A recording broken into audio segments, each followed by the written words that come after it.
పంచమ స్థానంలో కనుక ఏ గ్రహాల కాంబినేషన్స్ ఉంటే పితృదోషాలు ఉంటాయా జాతకులకి? అసలు పంచమ స్థానం పితృదోషాలను సూచిస్తుందా? పంచమ స్థానంలో ఆ పితృదోషాల కాంబినేషన్స్ ఉంటే ఎక్కువ నెగిటివ్ రిజల్ట్ ఉంటుందా జాతకుడికి అన్న అంశాలు ఒక్కొక్కటి తెలుసుకుందాం. ఎందుకు ప్రత్యేకంగా పంచమ స్థానం అంటే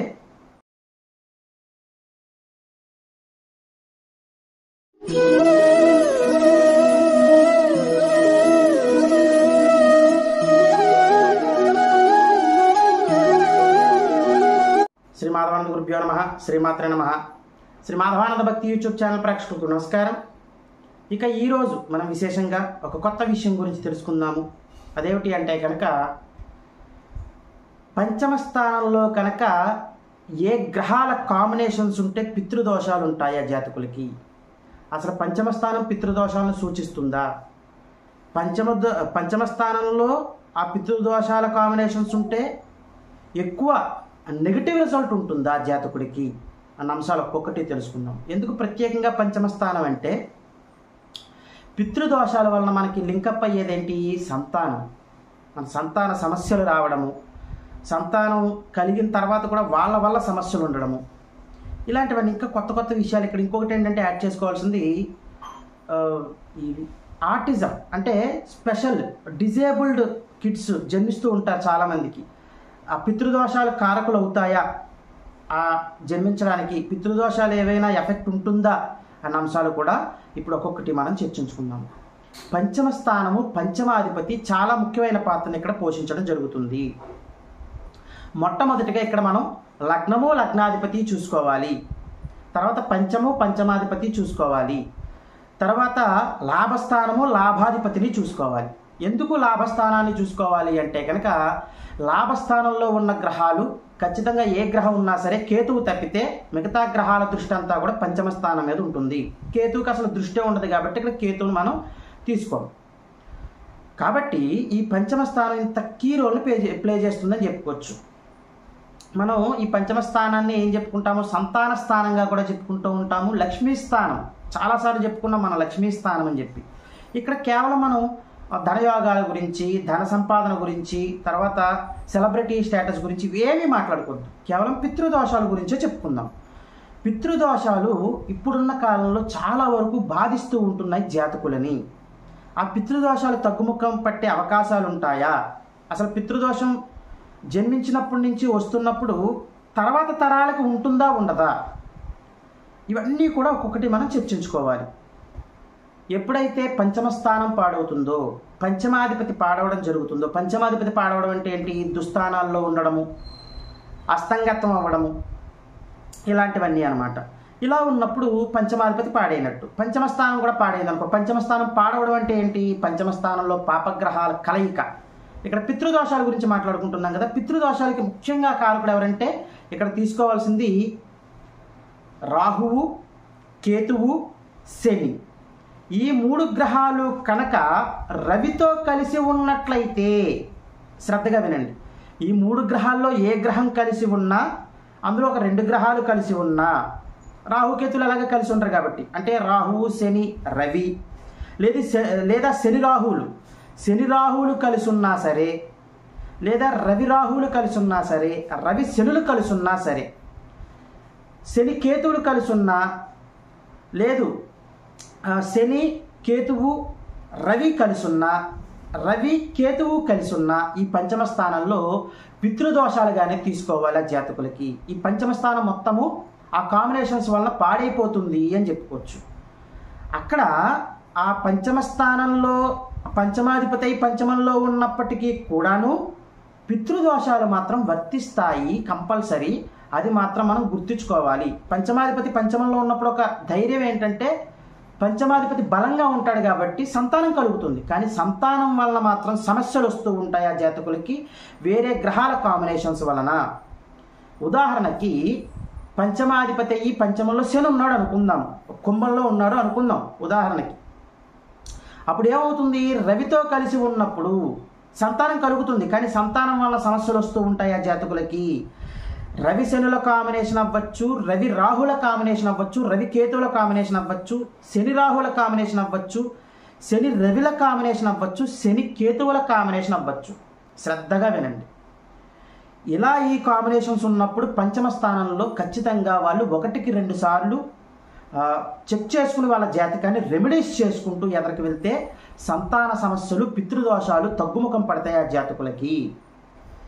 ఇంకొకటి ఎలా చెప్పుకోవచ్చు అంటే ఇక్కడ రవి కనుక పంచమాధిపతితో కలిసి ఉండి, రవి పంచమాధిపతితో కలిసి ఉండి అటు లగ్నంలోనూ ఇటు పంచమంలోనూ ఏవైతే పాపగ్రహాలు ఉంటాయో అది కూడా పితృదోషాలనే సూచిస్తుంది అని చెప్పుకోవచ్చు. రవిగ్రహాన్ని తీసుకోండి, పంచమాధిపతితో కలిసి ఉండడం జరిగింది. లగ్నంలోను పంచమంలో రెండిట్లోనూ పాపగ్రహాలు ఉండాలి, ఏదో ఒక దాంట్లో కాదు. ఇది గమనించుకోవాలి. రెండిట్లో పాపగ్రహాలు ఉన్నప్పుడు ఈ పితృదోషాలు వర్తిస్తాయి. ఏమంటే మాకు లగ్నంలో పాపగ్రహాలు లేవు, కాస్త నల్లిఫై అవుతాయి, ఉంటాయి కానీ చాలా తక్కువ ఉంటాయి పితృదోషాలు. రెండిట్లోనూ పాపగ్రహాలు ఉన్నప్పుడు మాత్రము అధికమైన పితృదోషాలు ఉంటాయి. పంచమాధిపతితో రవి కలిసి ఉన్నప్పుడు చాలా జాగ్రత్తగా ఉండాలి. గురుదృష్టి ఉన్నప్పుడు పితృదోషాలు తగ్గుముఖం పడతాయా? గురుదృష్టి ఉన్నప్పుడు పితృదోషాలు తగ్గుముఖం పడతాయి, కానీ కొంతవరకే తగ్గుముఖం పడతాయి, కానీ ఫుల్ ఫ్లెజ్డ్గా మాత్రం తగ్గుముఖం పట్టవు. 100% రిజల్ట్ మాత్రం ఉండదు. ఒక 50% పితృదోషాలు కంపల్సరీ ఉంటాయి. ఆ జాతకులకి గురుదృష్టి ఉన్నప్పుడు ఒక అదృష్టం ఉంటుంది, కానీ 50% ఉన్నప్పటికీ పితృదోషాలే. దానికి కంపల్సరీ మనము పరిహారాలు చేసుకుని ఎదరికి వెళ్తూ ఉండడం అనేది చాలా మంచిది. ఈ పితృదోషాలు ఎలా మనకి వర్తిస్తాయండి అంటే కనుక మన పూర్వీకుల నుంచి కూడా ఈ పితృదోషాలు వచ్చే అవకాశాలు ఉంటాయి. ఎలా వస్తాయి పితృదోషాలు అసలు? ఇదొక పెద్ద ప్రశ్న. అంటే పూర్వీకులు ఏదైనా వాళ్ళ పెద్దవాళ్ళు ఇదైనప్పుడు వాళ్ళకి సంవత్సరం ఏమైనా పెట్టకపోయినప్పటికీ, మాసికాలు చేయకపోయినా ఇలాంటి పితృదోషాలు వస్తూ ఉంటాయని చెప్పుకోవచ్చు. మరి అందరూ మాసికాలు అవి చేస్తూ ఉండరు కదా. ఏదైతే ప్రతి సంవత్సరం వాళ్ళు గతించిన తిథి ఉంటుందో ఆ తిథి రోజున ఒక బ్రాహ్మణ్ణి పిలిచి స్వయం పాకమైనా కనీసం ఇస్తూ ఉండాలి. ఇలా ఇస్తూ ఉండడం వలన మీకు పితృదోషాలు తగ్గుముఖం పట్టే అవకాశాలు ఉంటాయి. ఈ పితృదోషాల వల్ల ఎఫెక్ట్ ఎలా ఉంటుందంటే మీకు కలిగే సంతానానికి ఎక్కువ ఎఫెక్ట్ ఉంటూ ఉంటుంది, తర్వాత వాళ్ళకి కలిగే సంతానానికి ఎక్కువ ఎఫెక్ట్ ఉంటూ ఉంటుంది. ఇలాంటివన్నీ కూడా ఉంటూ ఉంటాయి. ఇంకా పితృదోషాలు ఎలా చెప్పుకోవచ్చు అంటే కనుక మీ కుటుంబంలో ఎవరైనా సుసైడ్ చేసుకున్నా సరే, అంటే వాళ్ళ ప్రాణం వాళ్ళు తీసేసుకున్నప్పటికీ కూడా పితృదోషాలు కుటుంబము కూడా తర్వాత తరాలకి తగులుతుంది అని చెప్పుకోవచ్చు. అంటే ఉదాహరణకి మీ తాతల సమయంలో ఎవరైనా చేసుకుంటే అది మీ కుటుంబానికి తగులుతూ ఉండడము, తర్వాత తగులుతూ ఉండడము, ఇలాంటివన్నీ కూడా అన్నమాట. తర్వాత ఇదొకటి. తర్వాత సర్పాన్ని బాధించినా సరే, మీరు ఎక్కడైనా పూర్వీకులు పొలంలో పనులు చేసుకునేటప్పుడు సర్పాన్ని ఎక్కువగా బాధిస్తూ ఉండేవారు, ఎక్కువగా ఇబ్బంది పెడుతూ ఉండేవారు. సర్పాన్ని బాధించినా సరే అక్కడ సర్పదోషము తగులుతుంది, పితృదోషం కూడా తగులుతుంది, వాళ్ళకి సంతాన సమస్యలు వస్తూ ఉంటాయి అని చెప్పుకోవచ్చు. ఇది మెయిన్ ఇంపార్టెంట్ కాన్సెప్ట్ ఇదే, పితృదోషాలు ఎలా వస్తాయి అన్నది. ఒక్కసారి పితృదోషాలు జాతకులకి తగిలాయి అంటే కనుక తరతరాలు కూడా అవి ఉండే అవకాశాలు ఉంటాయి. అందుకే పరిహారాలు చేసుకుంటూ, భగవన్నామస్మరణ చేసుకుంటూ, పరిహారాలు అంటే ఏవో లక్షలు ఖర్చు పెట్టాల్సిన అవసరం ఉండదు. మీరు దగ్గర ఉండి ఆలయంలో చేసుకునే పరిహారాలు చేసుకుంటూ ఉండడం వలన అవి తగ్గుముఖం పడతాయి. తగ్గుముఖం పట్టడం వలన మీ తర్వాత తరాలకి ఆ ఇబ్బంది లేకుండా ఉంటుంది అని చెప్పుకోవచ్చు. ఇక పంచమ స్థానంలో రవి ఉండి పాపగ్రహాలచే చూడబడుతున్నా, అంటే శని కానీ కుజుడు కానీ రాహు చేత కానీ చూడబడుతున్నా అది కూడా పితృదోషాలని సూచిస్తుంది. ఇక్కడ పితృదోషాలకి మెయిన్ కారకుడే ఆత్మకారకుడైన రవిగ్రహం, అది గుర్తుంచుకోవాలి. అంటే పంచమ స్థానంలో రవి ఉండడం జరిగింది. ఆ రవిని ఈ పాపగ్రహాల దృష్టి పడింది రవి మీద, అక్కడ కూడా పితృదోషాలు ఉంటాయి. ఆ పాపగ్రహాలతో పాటు గురుదృష్టి పడింది అనుకోండి, ఇది మళ్ళీ ఒక ప్రశ్న వస్తుంది. గురుదృష్టి పడింది అనుకోండి, ఆ పితృదోషాలు అన్నవి వర్తించవు. గురుదృష్టి లేకుండా పంచమ స్థానంలో రవి ఉండి ఆ పంచమ స్థానంలో ఉన్న రవి మీద కనుక పాపగ్రహాల దృష్టి పడినట్లయితే ఖచ్చితంగా పితృదోషాలు మనం తీసుకోవాలి. ఇక రవిలైన సింహంలో కనుక గురువు ఉన్నట్లయితే ఇక్కడ కాస్త సంతాన సమస్యలు కూడా వస్తూ ఉంటాయి. అలాగా సింహంలో గురువు ఉండి ఈ రవి కనుక పంచమాధిపతితో కలిసి ఉన్న, లాభాధిపతితో కలిసి ఉండి ఏదైనా పాపగ్రహం కనుక దృష్టి పడినట్లయితే ఆ రవి మీద లేదా 5th లాట్ మీద, రవి మీద కానీ 11th లాట్ మీద కానీ, ఇది కూడా పితృదోషాలనే సూచిస్తుంది. ఇది కూడా గమనించుకుంటూ ఎదరికి వెళ్తూ ఉండాలి. ఇక్కడ పితృదోషాలను చూసుకునేటప్పుడు ముఖ్యంగా పంచమ స్థానంలో చూసుకుంటున్నప్పుడు 1-2 సార్లు చెక్ చేసుకుంటూ మనం ఎదరికి వెళ్తూ ఉండాలి. ఇది ఎప్పుడు చెక్ చేసుకోవాలంటున్నారు? ఎప్పుడండి? వివాహానికి ముందు మన జాతక చక్రం చూసుకుంటాం కదా, పంచమ స్థానం ఎలా ఉందో చూసుకోవాలి. ఇటు అబ్బాయికి చూసుకుంటున్నప్పుడు అమ్మాయికి ఎలా ఉంది, అమ్మాయికి చూసుకుంటున్నప్పుడు అబ్బాయికి ఎలా ఉంది, పంచమ స్థానం ఎలా ఉంది, పంచమాధిపతి ఎలా ఉండడం జరిగింది. ఇది చాలా చాలా ముఖ్యం. రవి కాంబినేషన్స్ ఏ గ్రహాలతో కలిసి ఉండడం జరిగింది. రవి కనుక ఈ 5th లార్డ్తో కలిసి ఉండి పాపగ్రహాల దృష్టి ఉన్నా, లేదా 5th హౌస్లో రవి ఉండి పాపగ్రహాల దృష్టి ఉన్నా, అక్కడ గురు దృష్టి లేకపోయినా 1-2 సార్లు ఆలోచించుకుంటూ ఉండాలి. ఇది మెయిన్ ఇంపార్టెంట్ అన్నమాట. తర్వాత లాభస్థానంలో కూడా పాపగ్రహాల కలయిక అంటే రవి రాహువులు, తర్వాత రవి శనులు, రవి తర్వాత ఈ కేతువు, ఈ కాంబినేషన్స్ కూడా లాభస్థానంలో ఉన్నప్పుడు పంచమ స్థానం మీద దృష్టి పడుతుంది కాబట్టి అక్కడ పితృదోషాలు ఉంటాయి. పంచమ స్థానం మీద ఎప్పుడైతే దృష్టి పడిందో సంతాన సమస్యలు కూడా ఉంటాయి. అవి కొద్దిగా 1-2 సార్లే జాతక చక్రాలు చూసుకుంటూ ఎదరికి వెళ్తూ ఉండడం వల్ల చాలా చాలా మంచిది.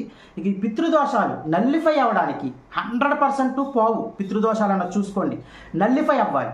తర్వాత సంతానానికి ఇంకా తగ్గుముఖం పడతాయి, పట్టి అలాగ తర్వాత తరాలకి 0కి వచ్చే అవకాశాలు ఉంటాయి ఈ పితృదోషాలు.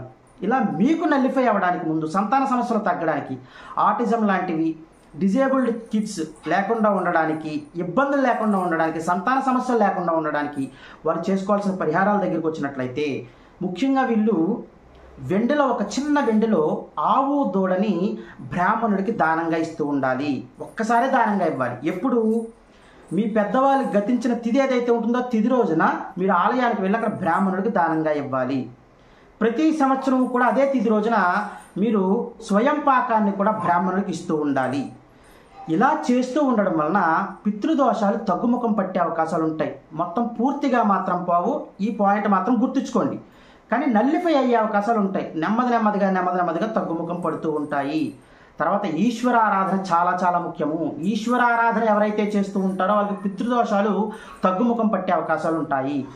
ఆదివారం నాడు వాళ్ళు ఉపవాస దీక్షలు చేస్తూ ఉండాలి. అంటే ఆదివారం నాడు ఎలాంటి నాన్ వెజ్ ఐటమ్స్ కానీ, మసాలా ఐటమ్స్ కానీ తీసుకోకుండా కేవలము శాకాహారమే భుజిస్తూ, ఒక పూట భోజనం ఒక పూట పలహారం చేస్తూ ఆదివార నియమాలు పాటిస్తూ ఉండడం కూడా చాలా చాలా ముఖ్యమైన పరిహారంగా చెప్పుకోవాలి. ఇంక ఇవన్నీ చేసుకుంటే కనుక మీకు పితృదోషాలు తగ్గుముఖం పట్టే అవకాశాలు ఉంటాయి.